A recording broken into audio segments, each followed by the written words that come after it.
అంతా బాగానే ఉంది. అలాగే 4, 5 సంవత్సరాలు నడిపేసిన తర్వాత పైకి, కిందకి సామాన్లు అవన్నీ కూడా దింపడం కష్టమవుతుందని కిందనే మా షాప్ దగ్గర చిన్న షట్టర్‌లాగా వేసుకోవాలనేసి చిన్న షట్టర్‌లాగా వేసుకున్నాము. వేసుకున్న తర్వాత అప్పుడు మొదలైందండి మళ్ళీ పెద్ద గొడవ. మా షాప్ వెనకాలే ఒక రూముంటుందండి. ఆ రూమ్ ఆయనైతే ఫస్ట్ మాకు అమ్మేయమంటే అమ్మనన్నాడాయన. తర్వాత వేరే వాళ్ళకైతే అమ్ముకున్నాడు. అమ్ముకొని తర్వాత మళ్ళా వాళ్ళ ద్వారాగా మా చేత ఎక్కువ డబ్బులకి కొనిపించాలనేసి పెద్ద గొడవ చేశాడండి.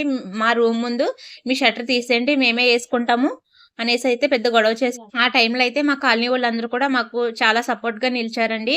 అందరూ కూడా మా తరపునే మాట్లాడారు. తర్వాత మళ్ళీ ఈ గొడవంతా ఎందుకనేసి పెద్ద మనుషుల దగ్గరికెళ్తే వాళ్ళని మమ్మల్ని కూర్చోబెట్టి ఇంకా రూమ్ మేమే కొనుక్కునేటట్టుగా మాట్లాడారండి.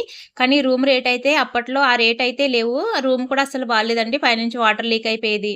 అసలు చాలా తక్కువ రేట్‌కి ఇవ్వవలసిన రూమయితే మా చేత ఇంకా తప్పనిసరి అయితే ఎక్కువ రేట్‌కయితే కొనిపిచ్చారండి. అప్పుడైతే నేను రూమ్ కొన్నప్పుడు చాలా బాధపడ్డాను. ఈ రేట్‌కి ఇంత ఎందుకనేసి.